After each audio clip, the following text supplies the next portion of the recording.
Not before the end of the year. How close are we now to a third world war confrontation? I cannot say a third world war, but that big confrontation, how far we are, I believe that we are not far away from it. Not more than 3-4 months.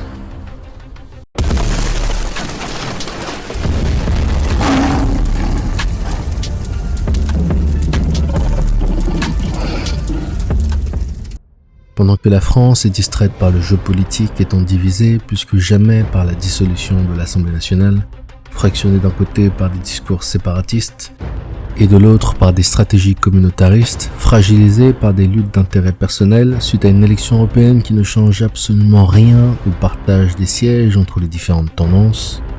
Pendant ce temps, les mondialistes avancent leurs pions en franchissant toujours plus loin les lignes rouges fixées par l'ours russe. On va écouter Emmanuel Macron qui franchit un nouveau seuil finalement dans cette guerre en Ukraine et qui donne son feu vert pour la première fois depuis l'Allemagne. Écoutez-le hier soir et il précise dans quelles conditions cela peut être possible. Nous soutenons l'Ukraine pour résister et défendre son territoire et nous ne voulons pas d'escalade. Alors comment on explique aux Ukrainiens qu'il va falloir protéger ces villes et au fond tout ce qu'on voit en ce moment autour de Kharkiv, si on leur dit vous n'avez pas le droit d'atteindre le point d'où sont tirés les missiles, on leur dit on vous livre des armes mais vous ne pouvez pas vous défendre. Donc nous on reste exactement dans le même cadre, on pense qu'on doit leur permettre de neutraliser les sites militaires d'où sont tirés les missiles et au fond les sites militaires depuis lesquels l'Ukraine est agressée. Alors que plusieurs pays ont donné leur accord pour que l'Ukraine frappe la Russie avec des armes occidentales, Vladimir Poutine met en garde. Moscou pourrait livrer des armes à des pays tiers pour frapper les intérêts occidentaux. C'est ce qu'a déclaré le président russe lors d'une rencontre avec des agences de presse. Конечно, подобные действия будут окончательно, они сейчас уже дошли до высшей степени деградации, но будут окончательно разрушать международные отношения и будут подрывать международную безопасность. И в конечном итоге, если мы видим, что эти страны втягиваются в войну против нас, а это и есть их прямое участие в войне против Российской Федерации, то мы оставляем за собой право действовать аналогичным образом.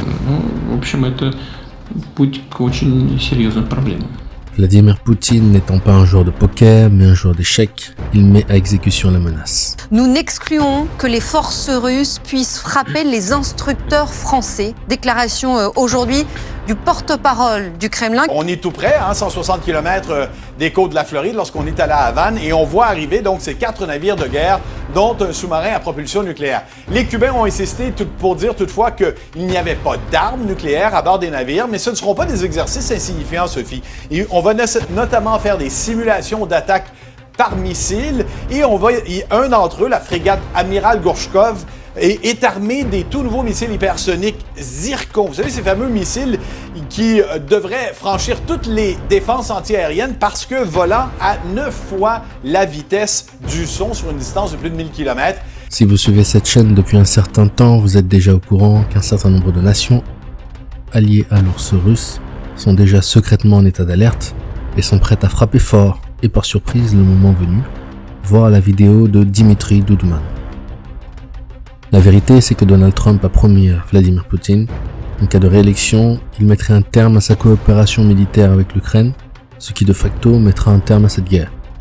C'est l'une des raisons pour lesquelles Vladimir Poutine retient son état-major ainsi que les factions les plus radicales, afin de ne pas céder à une escalade dramatique.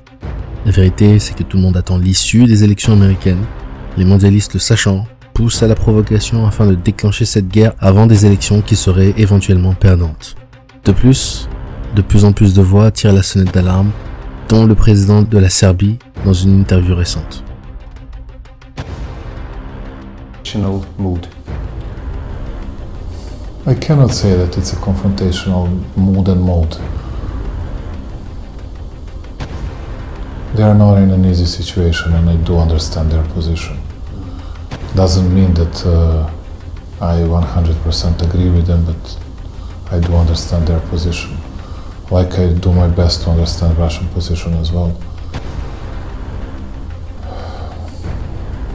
I'm afraid that we are very, very far from reaching any kind of arrangement. I spoke to President Xi as well, Chinese president, and he has the same view on this issue as I do. We are very far away from reaching the agreement. And how close? Not before the end of the year. How close are we now to a third world war, a confrontation? I cannot say a third world war, but that big confrontation, how far we are, I believe that we are not far away from it. Not more than 3-4 months. And there is a danger to happen even before that. Nous savons par prophétie que la Troisième Guerre mondiale, qui est un jugement des enfants de Gomère, qu'on appelle l'Occident, par Gog et Magog, qui est l'Extrême-Orient, Russie et Chine pour faire court, je ferai une vidéo relative au sujet de l'identification des peuples dans la prophétie biblique, le moment venu. Cette Troisième Guerre mondiale ne commencera pas sans une guerre civile aux États-Unis. C'est la raison pour laquelle je vous ai dit, à la suite de la riposte de l'Iran sur le pays qu'on appelle Israël, de n'avoir aucune crainte.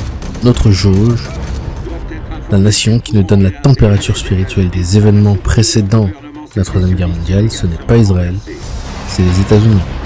Nous devons prier pour que ces élections se déroulent dans le respect des lois, sans trouble ni heurts, qu'elles ne soient pas contestées au point de déclencher une guerre civile, ou tout du moins nous devons prier pour que ce jugement, car c'est un jugement sur cette nation qui est la Babylone politique, Apocalypse 17, qui a œuvré de toute sa force pour mettre en place le nouvel ordre mondial représenté par les Nations Unies. Nous devons prier pour que cette guerre civile arrive le plus tardivement possible, car nous ne pouvons pas arrêter les jugements de Dieu. La destruction des États-Unis est arrêtée depuis des décennies.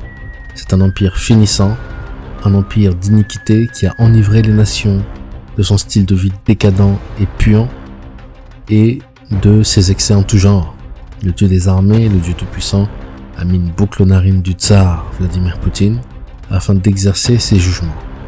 Ainsi, lorsque vous verrez dans les médias les États faire sécession afin de sortir de l'Union, lorsque vous verrez l'État fédéral en contradiction avec la Constitution déployer l'armée fédérale sur le territoire, lorsque vous verrez les États sécessionnistes déployer leurs militaires qu'on appelle la garde nationale, à ce moment-là, très précis, vous saurez que l'attaque surprise et la Troisième Guerre mondiale est imminente. Et il n'y aura pas de déclenchement de cette guerre mondiale avant la guerre civile américaine. Ne soyez donc pas troublés, ne soyez pas ballottés à tout vent, à tout bruit de bottes. Nous ne sommes pas des ténèbres pour que ce jour nous surprenne. Nous sommes de la lumière, du royaume de Yahushua. Soyons à l'écoute de ses instructions. Que vous soyez exposés ou non à la guerre à venir, soyez à l'écoute. Si vous pouvez quitter les pays les plus exposés, c'est-à-dire l'ensemble des pays de l'OTAN, à l'exception de la Finlande qui sera épargnée, faites-le, si le Seigneur vous l'autorise. Si vous pouvez rejoindre un pays refuge comme la Suisse, faites-le, si le Seigneur vous l'autorise. Si vous pouvez vous installer en Afrique, faites-le, si le Seigneur vous autorise. Mais que vous restiez ou que vous partiez, restez dans la foi. Cela n'a aucun intérêt si vous perdez votre foi. Attachez-vous fermement au Seigneur, car la Troisième Guerre mondiale n'est que le commencement. À l'issue de cette guerre paraîtra l'homme impie et le nouvel ordre mondial qui marquera le début de la grande tribulation qui durera 3 ans et demi. Blessing.